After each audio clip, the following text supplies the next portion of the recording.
আমাকে বাড়ির পাশে গদার মা আছে, গদার মা ডাঙ্কায় বাড়ি দিলি শীত হয়ে পড়ে কয়েছে আমি মহাকালী। বার ওঠে তোমাকে যে আসে নাকি বারটা ওঠে খালি কি আরম্বর বা বার ছুটিয়ে যাবে। অশ্বিনী ঘোষের গান আছে দেখবা, সরাহি জ্বর খেজুর তলা এর বার মেলবে, এগুলো বঙ্গি ধরা ছাড়া আর কিছু না। আমাকে গদার মা ওই বাড়ি পল্লী শীত হয়ে পড়ে কয়েছে আমি মহাকালী। ডাঙ্কার বাড়িটারি বন্ধ হয় আর আমার মাটা ওরা যাইয়া ওমা মা মারে মা, ওমা তুই কখন আছিস মা, কিছু খাইছিস মা, ওমা তোরে ফল দেবো মা, হে শুসনি আমার শুসনি আমি মহাকালী। আমাকে পাইছু একবার আমার কয়েছে কি শিশির দা কি আমার ওই যে বার উঠিয়া ডাঙ্কা বাড়ি বন্ধ হয়ে যায়, হরিনাম বন্ধ হয়ে যায়, বারের টেলা কি করা যায়, তাহলে কি করবা কয়ে যে বার কোনো বন্ধ করা যায় না। আমি পাঁচরে কলাম যে তুই যেভাবে পারিস করিস, আমি ভিতরে থাকবা না। গদার মায় ডাঙ্কার বাড়িতে আসার শীত পড়ে গেছে আমি মহাকালী। পাঁচশো জায়গায় আর ওই ফাঁসের শীত শুয়ে পড়েছি। পাঁচশো জায়গায় কয় যে আমি ভোলানাথ, পাঁচশো কয় যে আমি ভোলানাথ, আর গদার মা শীত কয় যে আমি মহাকালী। পাঁচশো জায়গায় চুলির মুখ ধরছে, তুই যে কৈলাসেরটা আসলি আমার না কইয়া বাত না রান্ধে দিয়ে আসলি কেন?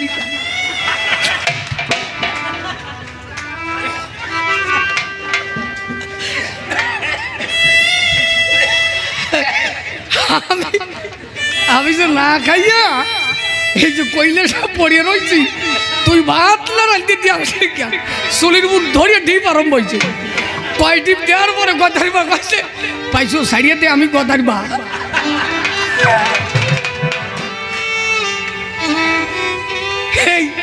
এই ভঙ্গি ধরা পথ আছে, এগুলো যে ভঙ্গি ধরা পথ এ সবার মধ্যে আছে বুঝলা। এ হুকুম কুটার মতো বাইসে ফেলবা, একে জন্য ধর্ম নষ্ট হয়ে যাচ্ছে। তো কি খারাপ করছে নাকি? এরা ধর্ম নষ্ট করে। যেখানে হরিনাম হয় সেখানে বাট্টা ওঠে না।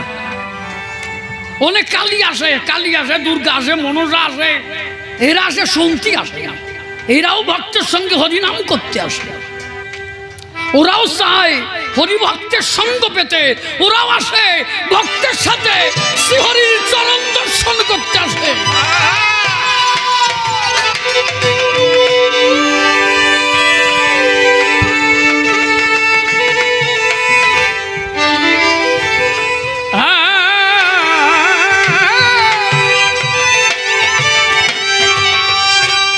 তাহলে চিন্তা করেন নারী নরে, শোনেন দিগা মন। এই কোন জায়গা ছিলাম, কি করছিলাম?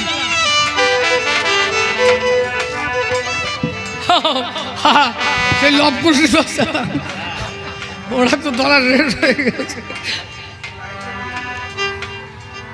ঠিক, তাহলে প্রজন্ম সাম্য ওদের জন্য যদু বংশ ধ্বংস হয়ে গেল।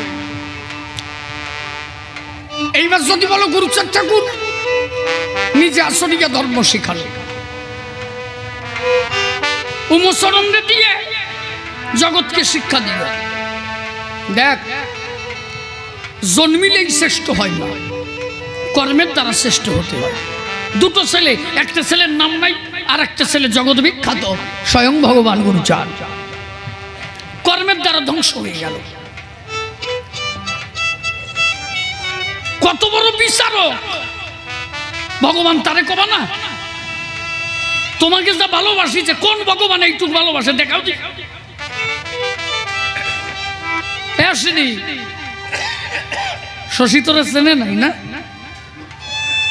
না বাবা, যত্ন খুব ভালো হয়েছে। তুই তো বলবি, আমি তো জানি। চেনে নাই না? আচ্ছা ঠিক আছে। না বাবা, দাদা ভালো যত্ন করেছে। সারা রাত বাইরে বসেছিলি তাই না? ও সাব রেজিস্ট্রার হয়েছে, ও জানে, ও জানে। এই জগতে আমার বাবার ভক্তের উপরে আর কেউ হয় না। যত বড় উকিল হোক, ব্যারিস্টার হোক, আমার বাবার ভক্ত যারা, তাদের উপরে আমার কাছে আপন কেউ নাই। ও সত্য মামা, তোমার চলার বাঁচবে না, তোমার চলার বাঁচবে না, চলে যাবে, ওরে রাখা যাবে না। শশীভূষণ পা জড়ায় দল, বাবা ক্ষমা করা যায় না। না না না না না, এমন অপরাধ করেছ ওর আর ক্ষমা হয় না। কি অপরাধ?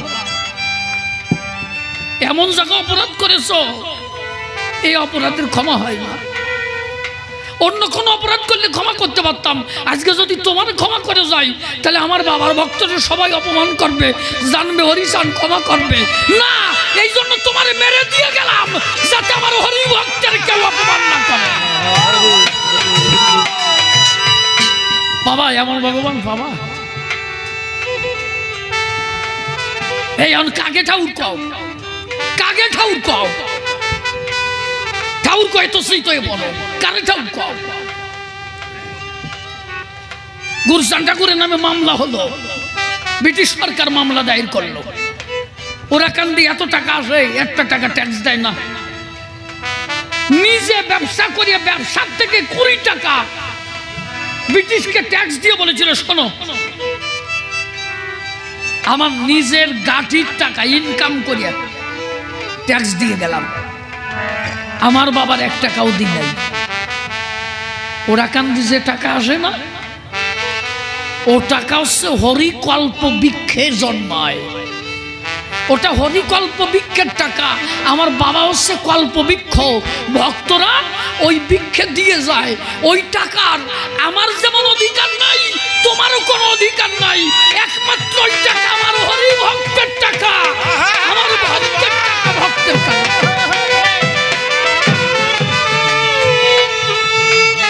তাও নাকি সেই আদর্শ আছে? হ্যাঁ, শান্তি মাতা বলছে, ও গুরুচান টাকা নিয়ে তুই এত চিন্তা করিস, এত টাকা ওরা কান্দি আসে, আমরা 7 জন মানুষ খাবো। মা তুমি যে কি কও মা, এই যত টাকা ওরা কান্দি আসে আমার বাবার টাকা। মা আমার বাবা জগতের ভগবান, আমার বাবা জগৎ পিতা, তার সন্তানরা টাকা দেয়, ওই টাকার ভাগিদার একমাত্র আমার বাবা, তার ভক্তরা। আমি গুরুচান আমার 1 টাকার অধিকার নাই, আমি নিজে ইনকাম করি এই ভাইকে দেব। আরে বান্ধব, এত বড় বান্ধব আর কেউ হয়? তারে ভালোবাসবা কেন? নিজের জীবনে কোনোদিন 1 টাকা, ঠাকুর বাড়ি যত টাকা আসতো ওরা কান দিতে, 1 টাকা আমার গুরুচান ঠাকুর কোনোদিন খাইয়ে দেখে নাই। আর এখন ওরা কান্দি টাকাতে খবর পাও, কারে গুরুচানদের জায়গা দাও, কেডা গুরুচান? এই জন্য আমি মহানন্দ ঘোষ একটা গান লিখে গেছিলাম, সোনার গুরুচান সেরে গেছে ও যান নিজ দেশে। উনি তো যান না, ভক্তের কাছেই আছে, তবুও বড় ব্যথার উপরে মহানন্দ গোসাই এই গানটা লিখেছিল। গাবো বাবা, গাবো, কিন্তু ওই গান তো গাওয়া যায় না। গুরুচান ঠাকুর তো কোথাও যান নাই,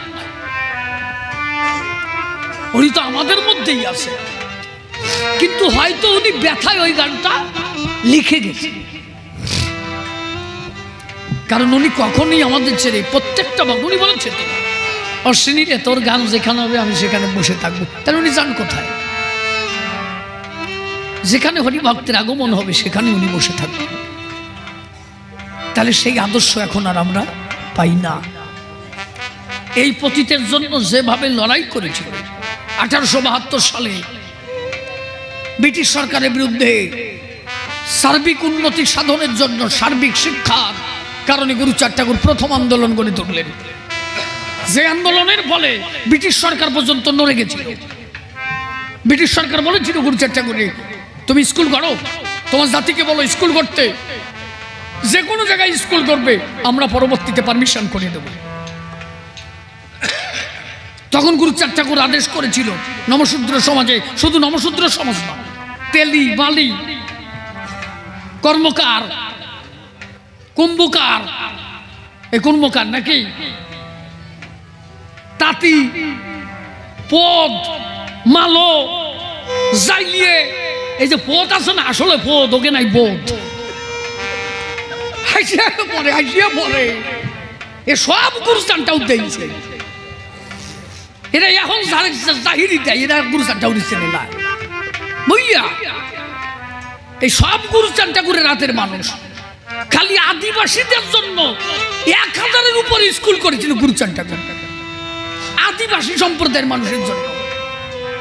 এই তোমরা যে ডক্টর বি আর আম্বেদকর তোমাকে যে আছে নাকি আম্বেদকর পন্থী লোক আছে না? আমি কিছু কিছু মতো আগে দেখি, আমি আম্বেদকরকে ভালোবাসি না তারা কিন্তু এই আম্বেদকর করতে যাই গুরুস্থান ঠাকুর বলে যায়।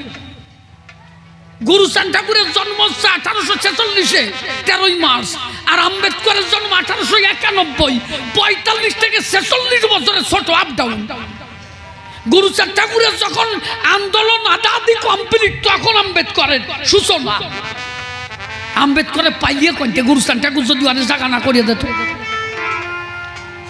আমি এমন মতো আগে মুই শুনেছি তারা কয় যে গুরুস্থান ঠাকুর কি দা ওই আম্বেদকর যদি না আসতো আমরা আর বাইশে যেতাম সালা না দাঁড়িয়া। গুরুচাঁদ ঠাকুরের প্রথম লড়াই, এমনকি শশীভূষণের থেকে আম্বেদকর 25 বছরের ছোট, 25 থেকে 26 বছর ছোট। কিন্তু বিদ্যাসাগর বড় ছিল। বিদ্যাসাগরের জন্ম ছিল 1820 সালে, আর গুরুচাঁদ ঠাকুর 1846। করে কত হলো? 26 বছরে বড় ছিল ঈশ্বরচন্দ্র বিদ্যাসাগর। যদিও বিধবা বিবাহ বিদ্যাসাগর চালু করেছিল, ওটা শহর কেন্দ্রিক হয়েছিল। ওর অনেক পরে গুরুচাঁদ ঠাকুরের মানে বাল্য বিবাহ করতে হয়েছিল।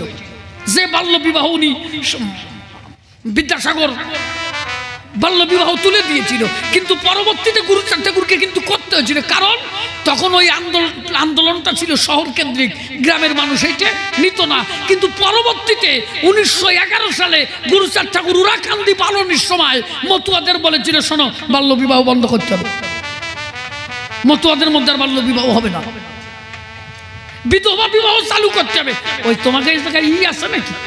ওই যে খেজুর তলার মতের লোক আছে নাকি? খেজুর তলার মতে রাধা পাগল এ জায়গা নাই না? বাইরে যা দুঃখ ঠেকে এই রাধা পাগল রে গুরুচাঁদ ঠাকুর কল কি যা গ্রামে গ্রামে যাইয়ে এই বিধবা বিয়ে দিতে হবে।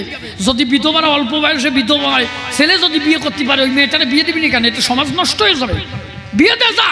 ওই রাধা পাগল করলো কি, ওই ধর্ম দিতে যাই ওই একা 6টা বিয়ে আসলো। গুরুচাঁদ ঠাকুর কাছে রাধা তুই কি করেছিস? কাজে বাবা বিধবা বিবাহ দিতে যাই আমি 6টাও দিচ্ছি। 5টা না 6টা না 5টা, 6টা 5টার তার একটা কম থাকলো নাকি? একটা বাড়িয়ে যায় খালি খালি। এই জায়গায় সুখ ঘোষার মতে লোক আছে নাকি? সুখ ঘোষার সবকিছু পা গুরুচাঁদ ঠাকুরের কাছ থেকে। এটা জুরি কোদাল ছিল, শুনে